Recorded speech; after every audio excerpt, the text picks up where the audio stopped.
Good morning students.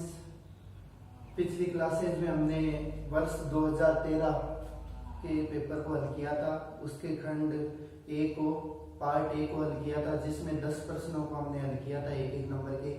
अब आज उसी अध्ययन को हम आगे बढ़ाते हैं और प्रश्न नंबर 11 से लेकर 14 तक जो खंड बी में है और प्रत्येक प्रश्न 2-2 अंक का है, उनको हम हल करने का प्रयास करते हैं।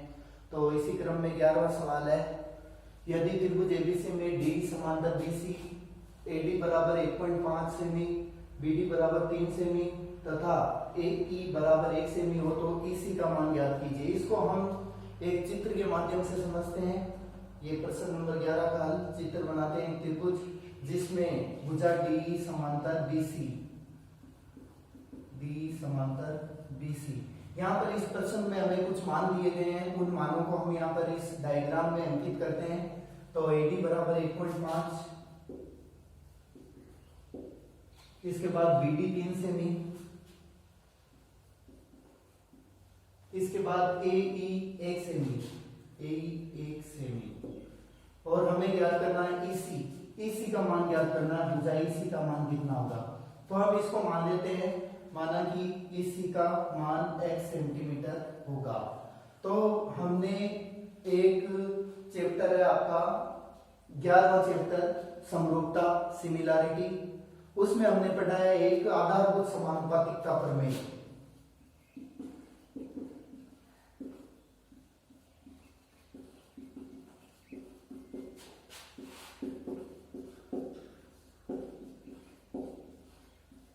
आधारभूत समानुपातिकता प्रमेय या इसका अन्य दूसरा नाम है थेल्स प्रमेय, जिसके अनुसार यदि किसी त्रिभुज में डी समांतर बीसी हो ऐसे, तो एडी बटा डीबी बराबर एई बटा ईसी।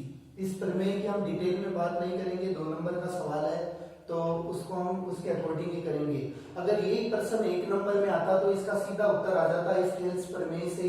देखो आप यहाँ पर 1.5 है, यहाँ पर 3 है, मतलब एडी और डीबी का अनुपात 1.5 बटा 3, यानी डबल हो रहा है। यहाँ पर 1.5 का दुगना 3, तो यहाँ पर 1 का दुगना 2, इसका उत्तर आ जाएगा 2 सीधा। अगर 1 नंबर का ये प्रश्न पार्ट ए में होता तो हमारा उत्तर सीधा होता है इसका 2 सेमी। अब ये 2 नंबर में आया है तो हमें ये थोड़ा सा देखना पड़ेगा कि हमने कहां से हम प्रमेय लगा रहे हैं, कौन सी प्रमेय लगा रहे हैं। तो आधारभूत समानुपातिकता प्रमेय से, और इसके बाद थेल्स प्रमेय जिसका अन्य नाम है एडी बटा डीबी बराबर एई बटा ईसी। और ये मान हम यहाँ से रख देते हैं, एडी का मान 1.5 बटा डीबी का मान 3, एई का मान 1 बटा ईसी को हमने x माना है। वज्र गुणा करने पर क्रॉस मल्टीप्लाई, इसका इधर वज्र गुणा करने पर 1.5 x बराबर 3 इंटू 1 3 हो जाएगा, और या x बराबर 3 बटा 1.5, और इसको और आप आगे हल करेंगे, पॉइंट हटाएंगे ऊपर 0 चला जाएगा, तो ये हो जाएगा 15 बटा में 15 30 बटा 15 यानी 2 सेमी।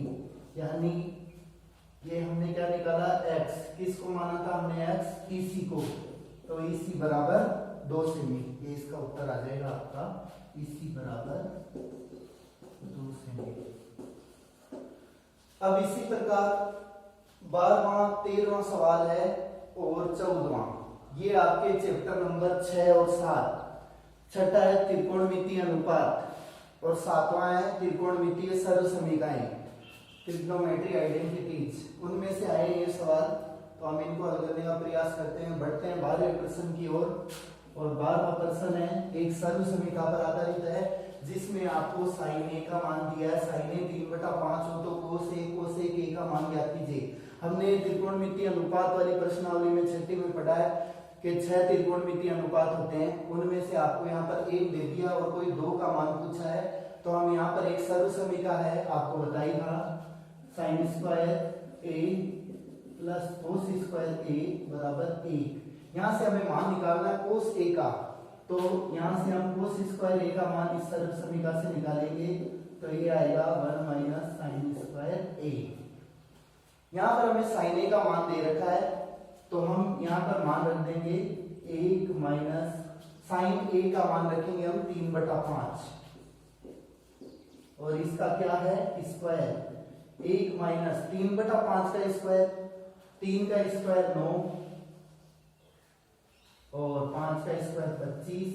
इसको आप हल करेंगे प्लस लेंगे तो 25 माइनस 9/25 आगे हल करेंगे 25 में से 9 गया 16/25 और इधर है कोस स्क्वायर ए दोनों तरफ का वर्गमूल लेने पर हो जाएगा कोस ए बराबर √16/25 और अगर हम इसका अंडर ले लेंगे दोनों तरफ का तो इधर तो हो जाएगा कोस ए इधर अंडर लेंगे तो 4/5 कोस ए बराबर 4/5 एक उत्तर।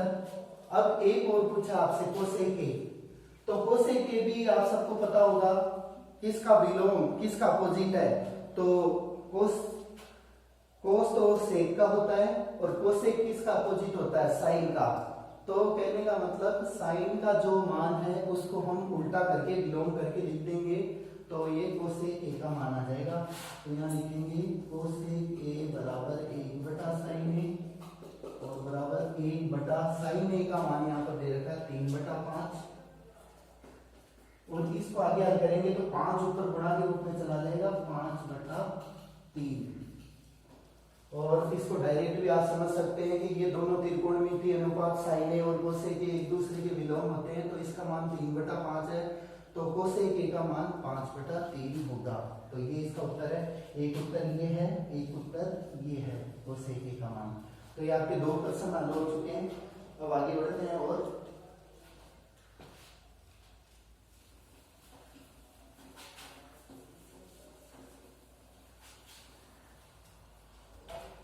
अब हम बढ़ते हैं प्रश्न नंबर 13 की ओर जो कि आपका त्रिकोणमितीय अनुपात में से है। ये पूरक कोण जो आपको पढ़ाया था पूरक कोण मेथड उसमें से है क्योंकि ये त्रिकोणमितीय सारणी में ये मान नहीं है दोनों 65 डिग्री 25 डिग्री दोनों मान त्रिकोणमितीय सारणी में नहीं है तो ये पूरक कोण मेथड से होगा। इसका हमें मान ज्ञात करना है 13वां सवाल। तो हम क्या करेंगे इन दोनों का योग 90 डिग्री हो रहा है दोनों पूरक कोण है तो एक कोण को हम दूसरे कोण 90 माइनस दूसरा कोण लिख देंगे।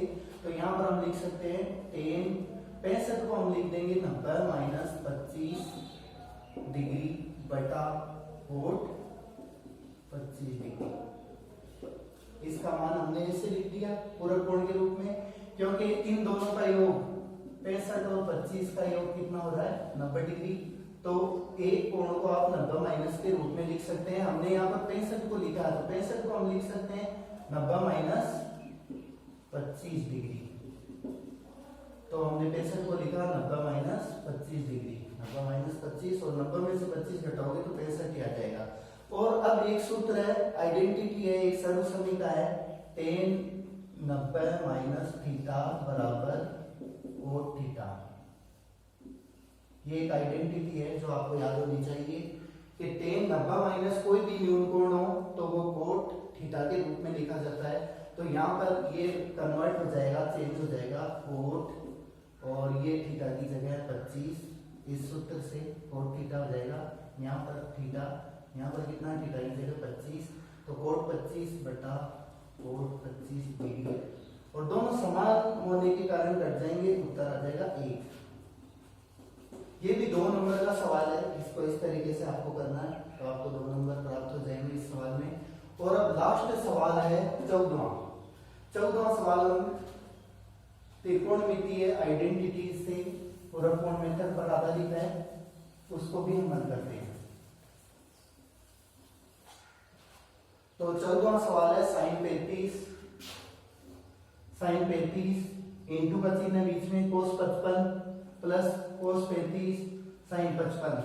अब 2 तरीके के सवाल होते हैं एक तो न्यून कोण जिसमें आ जाए 0 degree 30 degree 45 degree 60 degree 90 degree तो वो तो त्रिकोणमितीय सारणी से हल हो जाते हैं।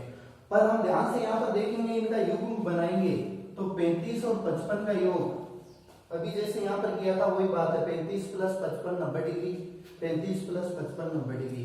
तो ये पूरक कोण मेथड का सवाल है, वापस इसी प्रकार से हम करेंगे। इसमें करेंगे क्या, हम एक कोण को पूरक कोण के रूप में लिख देंगे 90 माइनस के रूप में, और एक कोण को ऐसे ही रखेंगे। तो हम यहाँ पर इसको बराबर लगा के साइन 35 डिग्री इंटू इस कोस को, कोस लिखा 55 को लिख देंगे 90 माइनस दूसरा कोण कितना है 35, और 90 में से 35 जाएगा तो 55 आ जाएगा वापस। आप ऐसे भी सोच सकते हैं।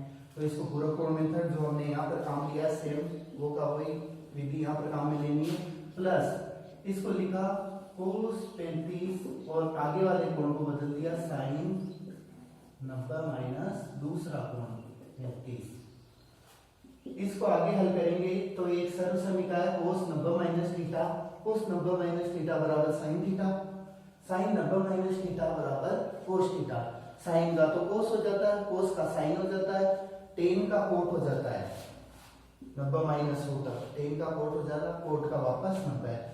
तो यहाँ पर हम सीधा इसमें सूत्र प्रयुक्त करते हैं, साइन 35 डिग्री इंटू ये साइन में चेंज हो जाएगा, कोस है तो साइन 35 डिग्री प्लस कोस 35 और into sine 90 minus theta again cos theta, तो कोस 35 डिग्री।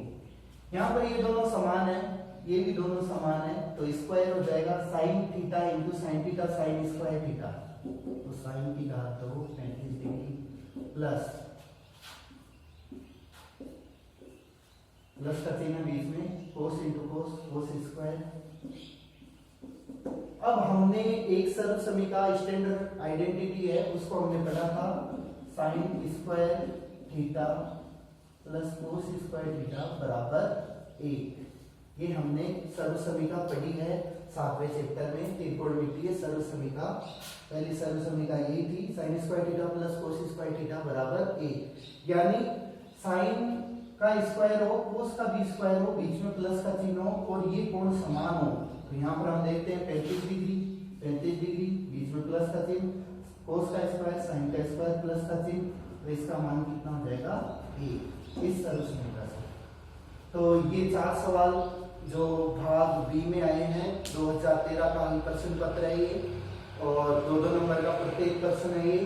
उम्मीद करता हूँ आपको समझ में आया होगा, और आपकी जो भी जिज्ञासाएं हो, जो भी आपकी क्वेरीज हो, वो आप मेरे साथ शेयर कर सकते हैं, और आपकी कोई प्रॉब्लम हो तो बिल्कुल आप शेयर कर सकते हैं। ऑनलाइन क्लास के माध्यम से आप मुझे बता सकते हैं ये प्रॉब्लम है, इन सवालों में समझे हुए प्रॉब्लम हो आपको कोई तो आप बता सकते हैं।